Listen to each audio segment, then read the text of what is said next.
Hello, everyone, and welcome to AXSChat.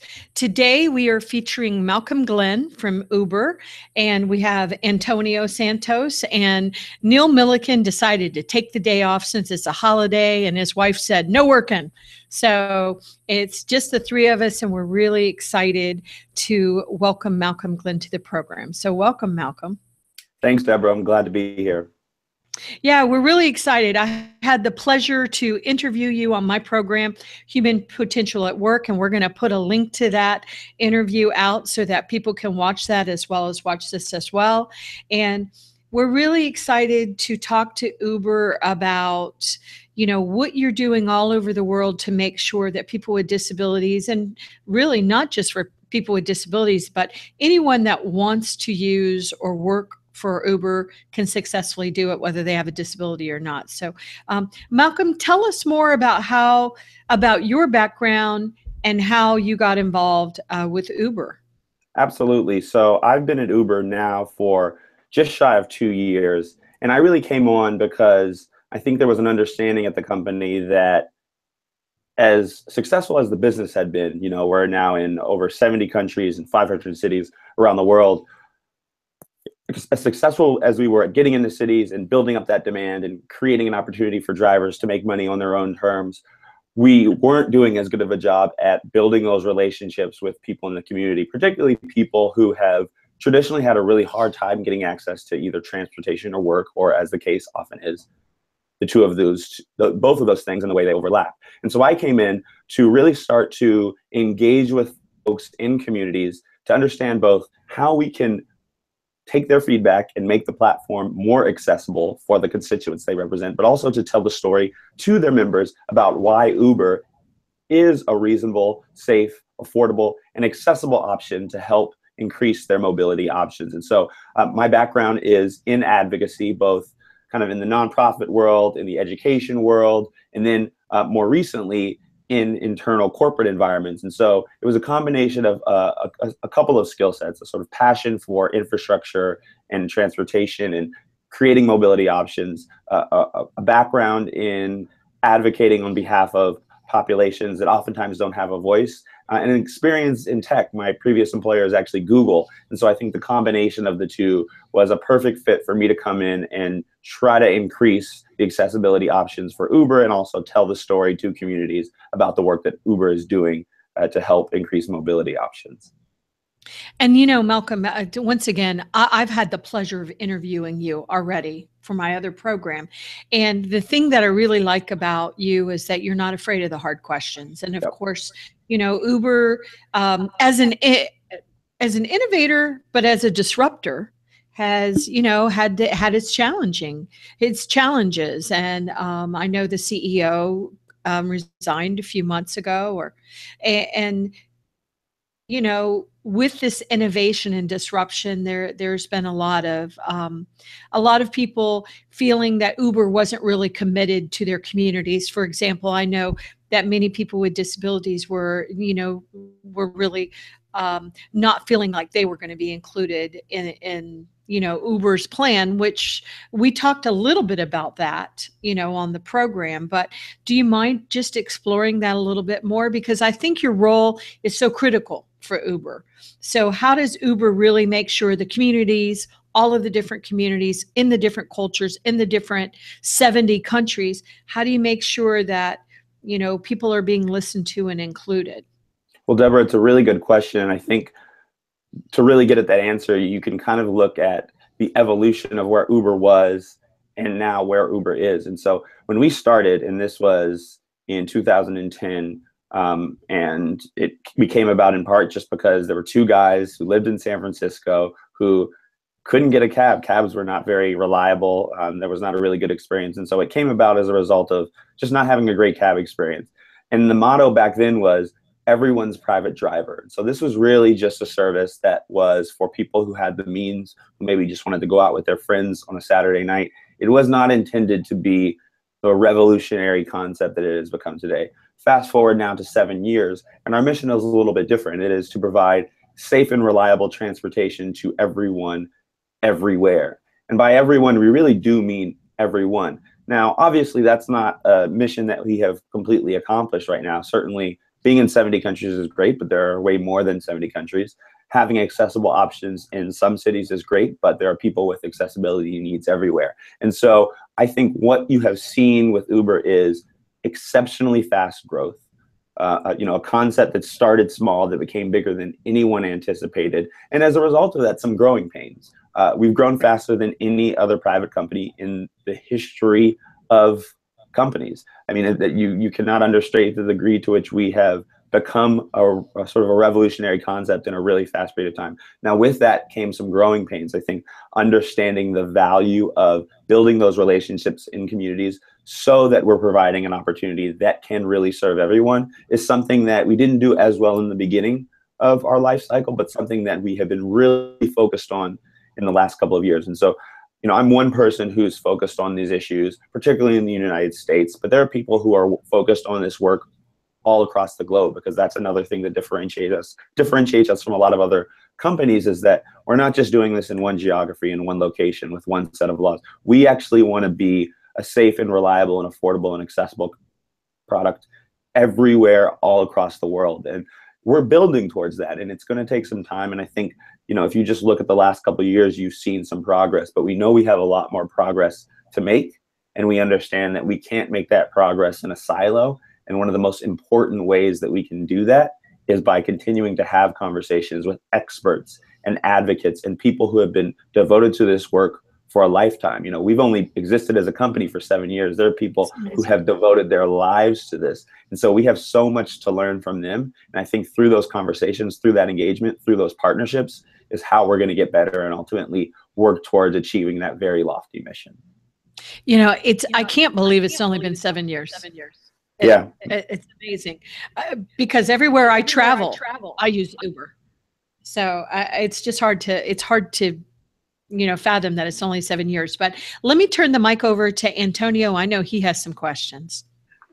So knowing that there's a kind of obsession for customer service from your side, and the way all the experience within the app works, since we started AXSChat, we also had numerous conversations about the importance of accessibility and the positive impact that can have in customer experience.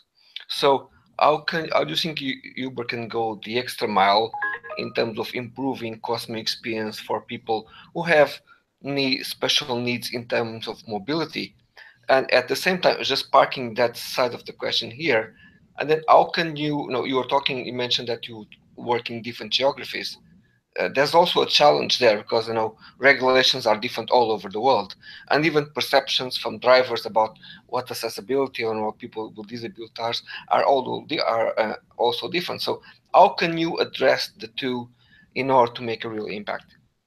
It's a wonderful question as well, and I think it involves going beyond the model that you have. And so I think most people understand how Uber works, but just generally speaking, the way that we get drivers on the platform is this is people in large part using their own cars in their own time, completely flexible, just because they want to make a little bit of extra money. And that's great. And that's allowed for tons of people to get onto the platform as drivers, which means you create a significant number of cars such that if you're a rider looking for a ride, it just takes a couple minutes because there's so many cars on the road, and it's perfect sort of balance of supply and demand.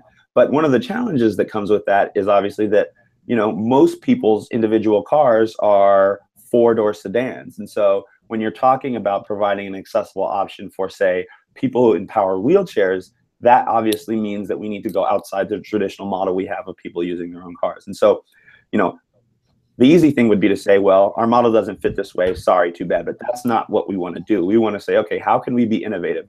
We've disrupted an industry. We have so many smart people who work at this company can solve for people who want to take Uber, who might not be able to use the cars that most people have. And so what we've done is we've created a set of incentives, whether it's using a third-party company that provides leases, getting that company to lease out wheelchair accessible vehicles on the platform, recruiting people who already own accessible vehicles who might be looking for a flexible opportunity to drive on Uber, working with third-party organizations that perhaps have contracted with paratransit in the past who might have an excess supply of vehicles that are accessible, getting them on the platform, helping create the right financial incentives to get those drivers on the platform. So in a handful of cities, we've really begun to do that in a robust way. And now when you pull up the Uber application, you can scroll to what we call Uber Wave, or wheelchair accessible vehicle. And as a result of some innovative ways and a slight change in our model, we've been able to get wheelchair accessible vehicles on the ground in a number of cities, not just in the US, where the US is certainly the place where we've made the most investment, but in other parts of the country as well. There's a wheelchair accessible vehicle product in Toronto, in Sydney, in the UK. And Antonio, this gets to your point about how we solve for these problems, not just in one place where, for example, there's a really strong and robust ADA that people understand, but what about in countries where there isn't a regulatory environment that allows for making sure that transportation and transportation network companies are accessible?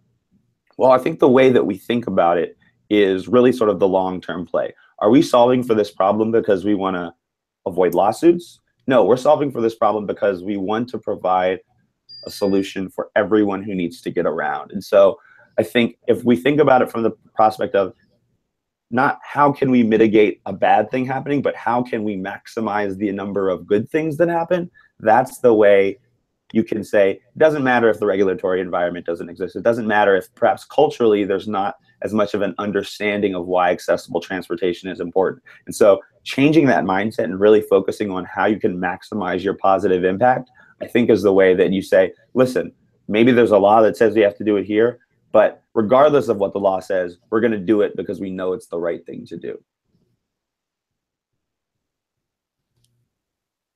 Which is very exciting. And once again, it goes back to innovation and it goes back to disruption. You know, I believe that right now the disability inclusion and the accessibility fields are going through a disruption, and disruptions, as the word says, can be stressful. It can be disruptive.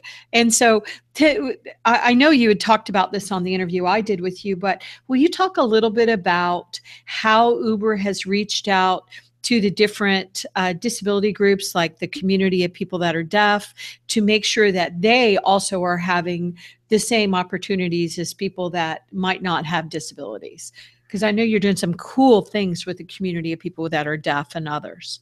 Yeah, that's a really good question, because I think the way that most people think about Uber, unsurprisingly, is as a means of transportation. You know, that's obviously how we started, and most people's engagement with the company is as a rider getting a ride from point A to point B. But, you know, the thing, and I alluded to this earlier, that makes Uber work is all of our hundreds of thousands of drivers in the US and increasingly millions of drivers around the world. There would be no Uber if it wasn't for the drivers that were getting people safely where they needed to go. And so as a result of our engagement in new communities and the conversations we started having with folks in the accessibility and disability communities, we realized that across the spectrum, there are just really serious and significant issues of unemployment and underemployment for people with disabilities. And so what we realized is, you know, we have this application that we've built that's made it relatively easy for people to basically press a button and start working. And when they're deciding that they don't want to work anymore, they can stop working just by pressing that same button. And so the skills that you need to get on the Uber platform to start are really pretty minimal. You need to make sure you have a car and it needs to meet a whole host of vehicle standards. You need to have a driver's license. Everyone goes through a pretty rigorous background check, but assuming you pass that check, you can get out on the platform and start driving as soon as possible. And so we realized there are tons of people who are deaf and hard of hearing who are driving every single day, doing delivery jobs, doing all kinds of work that involves their car. Well, what if we could just make a couple of small tweaks to our app that makes the experience for deaf drivers a little bit more accessible than it was before? So for example, now, if you use the app as a driver in the default mode, when you get matched with a rider and you're ready to go pick that rider up and take them where they want to go, you hear an audible ping in the app. And so it makes a noise, you hear the noise, you press the button, you go on your way. Obviously, we needed to do something a little bit different for drivers who are deaf or hard of hearing. So we had our engineers create an option in the app where you could indicate that you wanted to use the deaf or hard of hearing option. So instead of an audible ping, the phone vibrates and the phone flashes. And so if you're deaf or hard of hearing, you don't have to worry about the fact that you may not hear what's going on. You can just look at the flash on the screen, accept the ride the same way. Once you're matched with your rider, oftentimes riders will try to call their drivers and say, hey, I'm in front of the red house at the end of the block on 3rd Street, whatever the case is.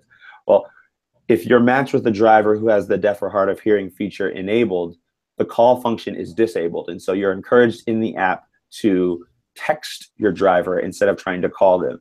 And importantly, you're required to enter your destination, because sometimes people will request an Uber and say, oh, I'll just explain to the driver the directions. I'll explain to them where I'm going. I don't know the exact address. For drivers who have that function enabled, you're required to enter the address to make sure that you're not trying to have a conversation with someone who might not be able to hear you. I'm really excited because we've had thousands of deaf drivers get onto the platform. They've made tens of millions of dollars driving with Uber. And we're continuing to have conversations with other organizations about ways that we can make the app experience even better for deaf drivers. And so if you stay tuned in the next couple of weeks and months, we'll have some pretty exciting features that we're going to be rolling out that we think is even going to improve on the way that the experience works for them now. And so that's just one example of how we said, you know, hey, obviously people think about us as transportation, but drivers are probably the most important component of this experience. Here's a community that can work just as well as anyone else. They're just as well equipped to do the job as anyone else, but we have to make a couple of tweaks to make sure that this is an accessible experience. By doing that, we have unlocked an amazing array of awesome drivers that are good for our business. And so it's a mutually beneficial situation. We're doing something good for a community that is looking for work, and that community has helped make our business stronger. And I think that's just a really good example of, if you make the innovative changes, you make the right investments, it's going to be good for you, it's going to be good for the community, it's really going to be good for everyone involved. Well, you know, I love that story, and there's another story, and I'm gonna turn the mic back over to Antonio. But there's another story I want you to talk about what you're doing for wheelchairs and vans, and just a couple of points I want to make on the story you just gave, though. Not only is that really powerful for people that are deaf or hard of hearing, my husband now has significant hearing loss, and so we have joined that community, and he wears hearing aids and stuff. But I also find that sometimes I'm in a noisy environment where I can't hear very well, and I would like to be able to use that feature, because I'm in a situation sometimes where I want my phone flashing and buzzing and vibrating because I do not want to miss my Uber ride. And so I think like you said, it's so amazing, because not only is it good for the Uber brand and good for your the drivers and your audience, but it's good for all of us. And so I just love the innovation. And you know, I know that Uber's not perfect yet. I personally myself am trying to work on perfect. I just haven't figured it out. We don't know what it means to be perfect, but when you're walking something as quickly as you are doing at Uber and changing lives, and I know there's been some downsides. I'm sure the taxi drivers would tell you all the downside to Uber, but at the same time, having the ability to get the rides that I need, especially, you know, my daughter has disabilities and transportation's a huge issue, and we live in Virginia. And so just having the option to call an Uber so that she can get to work on time is very powerful. So let me turn it over to Antonio. Thank you, Deborah. No, this year we had the opportunity to be at Funke in Sweden, a very interesting accessibility conference being run by Susanne Loren. And while we were there, we met people from Facebook, from Dropbox, from Adobe, all ability.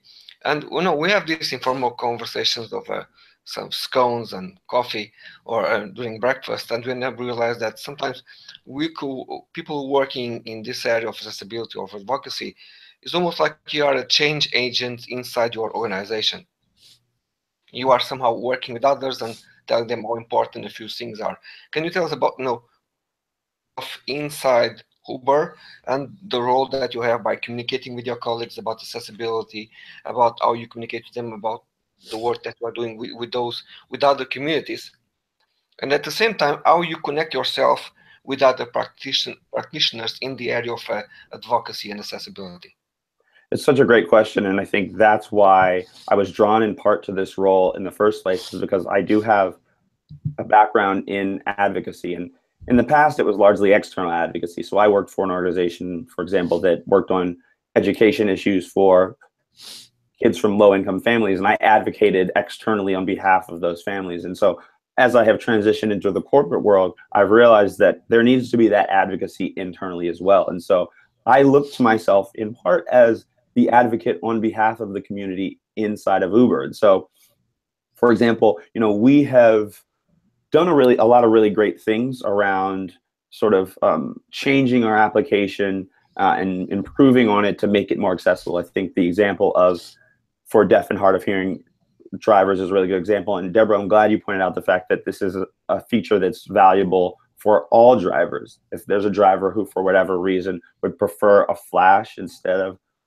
a ping, then they can also use that feature. And I think that speaks to why my advocacy internally is so important, because when you include accessibility in all parts of the business, so operations, marketing, engineering, policy and communications, from the very beginning, not as an afterthought, but as a fundamental part of the process, you really get at this concept of universal design. And so you're not after the fact making your app accessible, but your app is going to be accessible from the very beginning, from the ground up. And so, I'll be candid, universal design was not something I thought a great deal about before I started engaging with these folks in the community, with these advocates and these practitioners. But over the course of the last couple of years, through those conversations with them and them helping to educate me about the value and importance of universal design, I have made it my goal to get every single part of the business to be committed to universal design as we're building out new products. One example is last fall, we made some really robust changes to our rider app. We made it faster. We made it a little bit easier to sort of figure out where you're going and not where you are. We improved some of the GPS functions as well. But one of the things we did before we launched it is we took beta versions of the app to folks in the accessibility community, particularly people who are blind and have low vision, and said, let's make sure before we push this out there that voiceover functions are working the way that you need them to work. Talkback functions on Android are working the way that you need them to work. And we really showed them the product before the product came to market. And then I think as a result of that, we had a much more successful launch. And so I think it's really about dialogue where both sides can be honest. I can come to you and say, hey, listen, I'm having a little bit of a hard time convincing these people that this is the right thing to do. But if you continue to arm me with the appropriate way to talk to them about this, we'll get there. And them saying, hey, listen, Uber has not been perfect. We haven't gotten everything right. But I believe that your commitment to getting things right is genuine. And only through having these conversations can we make sure that we're getting better at getting it right. If we work in silos, we're going to make tons more mistakes than we've already made. If we work in silos, we're not going to hear from the community about what we can do better. It's only through having those conversations, through having that engagement, that I think I can be an advocate internally and really stress the importance of things like universal design to folks in the company to make sure that the products, once they hit market, are serving everyone. Powerful, powerful answer. I know that the reason why I know Malcom is because Malcom and I both serve on the board of directors for the World Institute on Disabilities. And I believe that you just got back from the USBLN conference too. Yeah. And so I wasn't there, but one of my colleagues was there presenting on behalf. Yeah. So when Malcom is saying that they're very committed to including the community of people with disabilities, they're actually really doing the work. So once again, nobody's perfect, no brand's perfect, but I do appreciate that you as a brand, you're really thinking about our community and making sure our community is included. Will you tell us a little bit more about what and I will do this. I know that we only have like 10 more minutes of the interview, but please do take the time to go and listen to the interview that I did with Malcom, because he talks about how everything is changing with millennials and how a lot of millennials are choosing not to even get cars. And fascinating that, Uber, it's so much bigger than transportation. But tell us more about, because I have many friends that are in wheelchairs, and they'll often say, we're in the wheelchair, I'll hide over here in the wheelchair, Deborah. You get asked for one that has a wheelchair, but a lot of times a taxi driver, different drivers, they just drive past as soon as they see the wheelchair. And I'll tell you, it's happened to me. I remember I was in New York City at the United Nations, and I had a suitcase with me, and the taxi drivers, not Uber, they just kept driving past me. And I said, what's going on? And this one man on the street said, hide your suitcase, because they don't want to take you to the airport. It's too long of a drive. I'm like, what? And my friends are like, don't feel sorry for you, Deborah. I'm in a wheelchair. They're going past us. So I know that Uber's been very, very sensitive and very innovative about this particular topic. And I was wondering if you could just address it a little bit. No, let me talk a little bit, because your story also happened in Dublin, where they did a few assess with someone with wheelchairs in public transport. And in one of the videos that they recorded, the bus driver, he saw someone in a wheelchair in the bus stop, and they just move over. So he didn't stop. And people struggle. They want to get out and they want to do their lives, and sometimes they need to call a service to be able to move to move and to go to the place that they want to go. So I think that the mobility is a very important topic, and is something that we have discussed this before, that accessibility is something that needs to be at the heart when you try to design mobility in a sort of a big picture in terms of smart cities. Yeah, all these points are so important and so right on. I think the history of discrimination in transportation is widespread, and I think many people experience it. I myself, as an African-American man, cannot tell you the number of times that I have been passed by a cab just because of the way I look. They have no idea where we're going. They have no idea, anything about me other than the aesthetic. But as a result of that, they pass you by. And so I think this gets at a way that Uber thinks. And Antonio, you were talking about some of your engagements with some of these other tech companies. We're very different than a lot of these other tech companies. And again, my former employer is Google, so I have some perspective about what it's like to work at a big tech company that's doing a lot of really good work. But Uber is not simply creating either software or hardware, which is the way that many other tech companies sort of run their business. But we're actually creating these real world experiences between two strangers. And that comes with it a whole host of different things you have to think about, like, for example, people's inherent biases.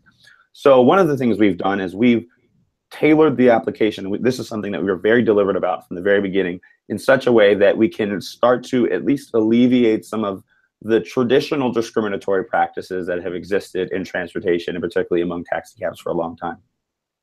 So when you're a driver, for example, when you're matched with a rider, a lot of riders don't realize, but you only see a couple of things. You see the rider's first name, the rider's rating, because every rider is rated after every ride in the same way that the drivers are. And you also see where the rider is. You importantly don't see a picture of that rider. So if that person has a visible disability, the driver won't see it, even if you add in a picture to your profile. You don't see the rider's last name. So if you can infer something about a person's ethnicity, say from their name, they don't see that. And importantly, you don't see where they're going. So location discrimination is a real part of the transportation world, and we try to mitigate that by making sure that drivers can't see that. And even if they're trying to do the right thing, we all have unconscious biases. And so if we can just remove the opportunity for those unconscious biases to be entered into the conversation, we think we're making the process better.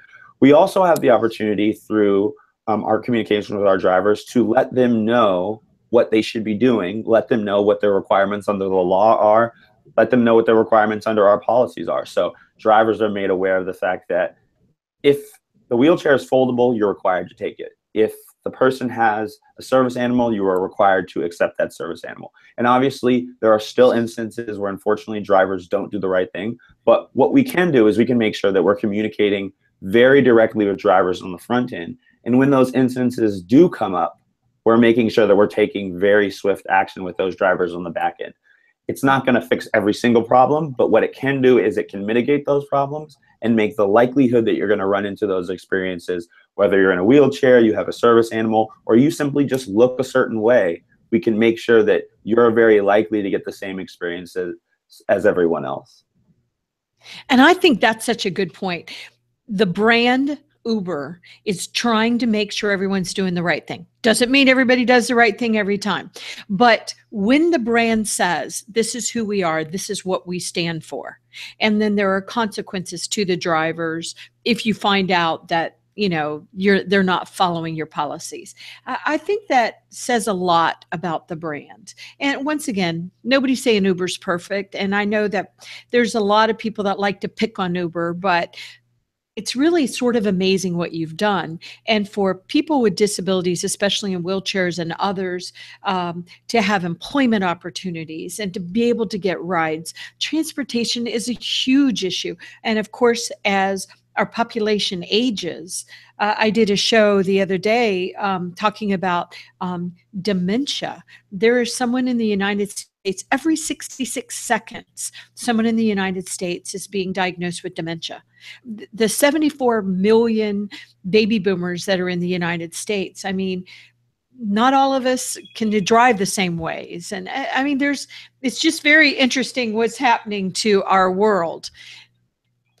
And I applaud brands like Uber that are really trying to make a difference. And I know we're out of time, and I want to make sure that Antonio, I don't know if you wanted to make any follow-up comments, and also Malcom, I want to make sure that I give you time to do that as well. But I'm very grateful for the advocacy work that you're doing with Uber.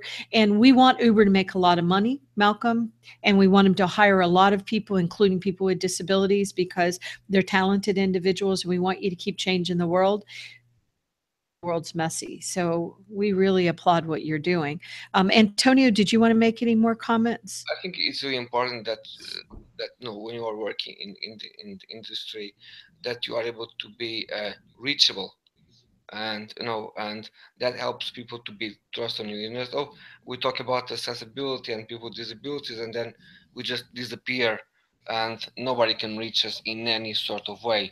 And and sometimes people reach us in social media, they express their opinions, and it's fine. We live with them. But the fact that it's so important, whatever the feedback we have for people is, we're able to collect that information and show that we care. And I think it's something that you guys at Uber are doing, and I find it especially important.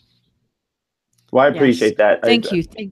I was just going to say, I appreciate that from you both. And I think, the last point I would just say is, we haven't gotten it right. And I think, I totally respect the degree to which advocates pushing us to do the right thing has been part of the reason we have improved. And so advocates don't need me to tell them, but continue to do your job because it's working. And what I would say is, continue to work with us. As Antonio said, it doesn't work unless we continue to talk. It doesn't work unless we can continue to sit at the same table and have these conversations. I know there's a ton I've talked about today. There's so much more that we're working on that unfortunately I didn't get to. One good resource if you want to learn a little bit more about the work that we're doing is at accessibility.uber.com. But there's tons more. There's tons more that you're going to be hearing about in the coming weeks and months. And I look forward to being able to continue to improve on the experience that we have for everyone. Yes. And Malcom, you keep telling us what's happening, and we'll make sure that our audience hears about it. And we appreciate what you're doing at Uber. We know that you're trying. And I will just say that sometimes advocates forget that it's got to be a win for everybody.